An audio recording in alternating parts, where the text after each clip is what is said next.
안녕하세요. 복음은 지금의 여승훈 목사입니다.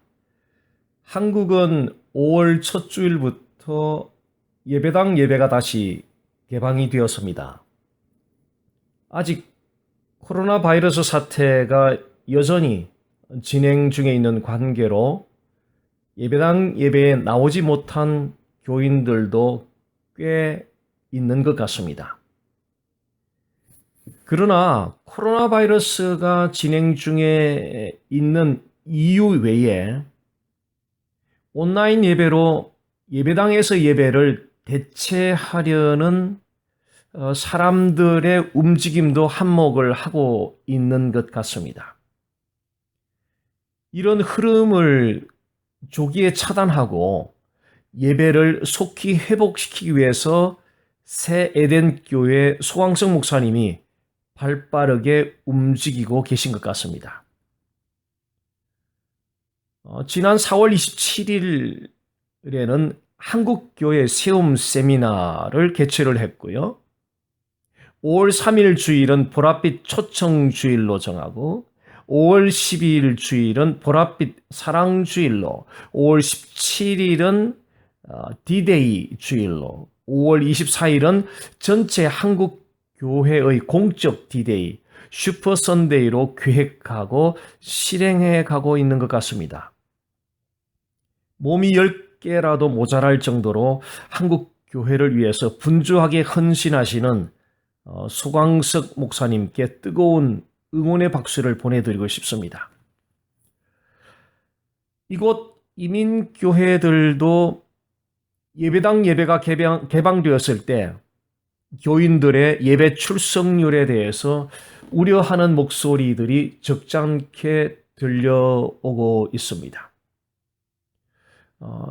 저는 이번 코로나 바이러스 사태를 통하여 모든 교회들과 성도 한 사람 한 사람이 그동안의 신앙의 상태를 진지하게 성찰해 볼 수 있는 좋은 기회라는 생각이 듭니다.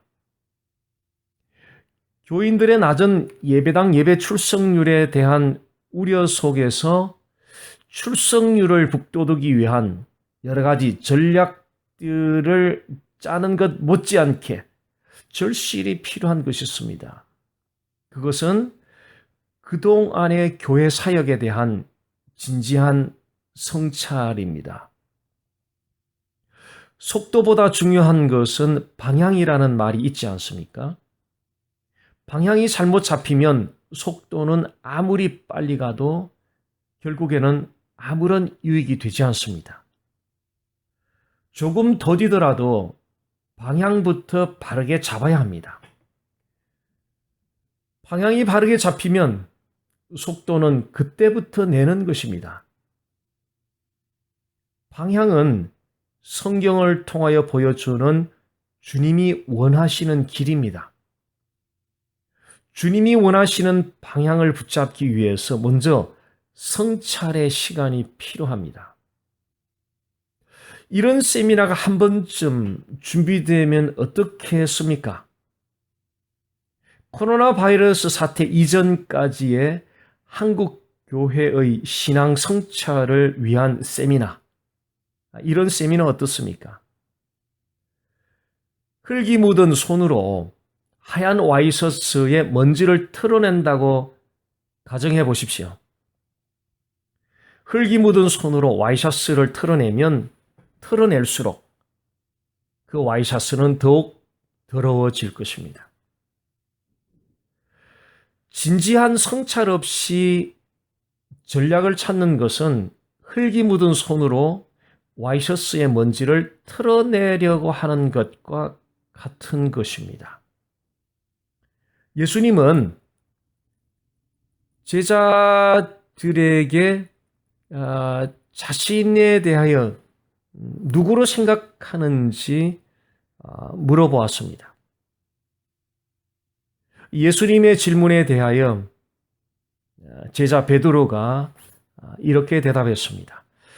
주는 그리스도시요 살아계신 하나님의 아들이십니다. 그리고 예수님은 베드로가 고백한 이 신앙 고백을 기초로 이 고백 위에 예수님 자신의 교회를 세우시겠다고 말씀하셨습니다. 자, 그리스도는 메시아, 구원자를 뜻하죠. 살아계신 하나님의 아들은 예수님의 본성이 하나님이시라는 것을 나타냅니다. 즉 그리스도는 예수님의 사역을 나타내는 것이고 하나님의 본성은 곧 예수님의 인격을 나타내는 것입니다. 즉 베드로의 예수님에 대한 그 고백은 예수님의 인격과 예수님의 사역에 대한 고백이었습니다. 즉 예수님께서는 베드로가 고백한 예수님 자신의 인격과 예수님 자신의 사역의 기초 위에 교회를 세우신 것입니다. 예수님의 인격과 사역과의 인격적인 만남, 교통에서 예배가 시작됩니다. 예배뿐만이 아니겠죠. 교회의 모든 사역이 예수님과의 인격적 만남, 교통으로부터 이루어집니다. 오늘날 한국교회나 이민교회 모두 너무나 많은 청년들이 교회를 떠나갔습니다. 그 이유가 무엇입니까? 모태신앙으로부터 자란 자녀들이라면 영아 때부터 고등부까지 약 18년 정도 교회학교에서 아주 고급스러운 프로그램과 열정적인 교육과 다양한 활동들을 제공받았습니다. 그런데 왜 그토록 많은 청년들이 예배를 떠나 있습니까?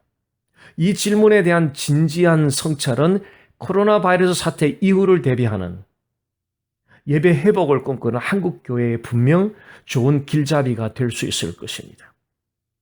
수많은 예배들과 교육들과 프로그램들이 이루어졌지만 그리스도시요 살아계신 하나님의 아들이신 예수 그리스도를 그 자녀들의 가슴에 심어주는 일에는 실패했기 때문입니다. 예배 참석자들은 많았지만 예수 그리스도가 가슴에 심기워져서 신령과 진리로 예배하는 자들은 적었다는 것입니다. 예수 그리스도 가슴에 심기워진 사람은 그가 어디를 가든지 어떤 상황에 처하든지 신령과 진리로 하나님을 참으로 예배하게 될 것입니다. 예배는 예수 그리스도의 인격적 만남, 교통에서 올려지는 하나님께 대한 경외함입니다. 본질을 붙잡으면 언제나 단순하고 명료해집니다. 그러나 본질을 붙잡지 않으면 나아갈 길이 언제나 복잡해지고 희미해집니다. 예배의 본질은 예수 그리스도와의 인격적 만남, 교통에서 출발합니다. 그래서 하나님께서 받으시는 영광된 예배는 성령 안에서 예수 그리스도와의 충만한 인격적 만남, 교통을 가진 예배자들이 드리는 예배입니다. 특별히 코로나 바이러스 사태로 인하여 신령과 진리의 참된 예배로부터의 이탈을 우려하는 바로 이 시점에 골로새서 2장 19절 말씀을 깊이 되새겨 보면 좋겠습니다. 머리를 붙들지 아니하는지라. 머리가 누굽니까? 예수 그리스도지요. 교회의 머리가 예수 그리스도예요. 성도의 머리가 예수 그리스도예요. 예수 그리스도를 통하여 온 몸이 영양을 공급받아서 하나님이 자라게 함으로 자라는 거예요. 그런데 그 머리신 예수 그리스도를 붙들지 않는 거예요. Not holding fast. 온전히 붙잡지 않는다는 거죠. 적당히 붙든다는 거예요. 예수를 이야기하는데 적당히 붙든다는 거예요. 이것이 바로 오늘날 교회들이 겪고 있는 어려움의 핵심 이유입니다. 코로나 바이러스 사태 이후에 예배가 회복되기 위하여 출석률을 높이기 위한 다양한 전략들도 필요하겠지만 그러나 그 무엇보다 우선적으로 교회 머리이신 예배의 대상이신 바로 예수 그리스도를 온전히 붙드는 바로 이 움직임이 일어나기를 바랍니다. 그래서 바로 기독교 진리의 본질을 붙드는 놀라운 헌신이 일어나기를 바랍니다. 저를 따라 선포해 보십시오. 예수님은 나의 하나님, 예수님은 나의 구세주, 예수님은 나의 삶의 주인. 감사합니다. 복된 하루 되십시오.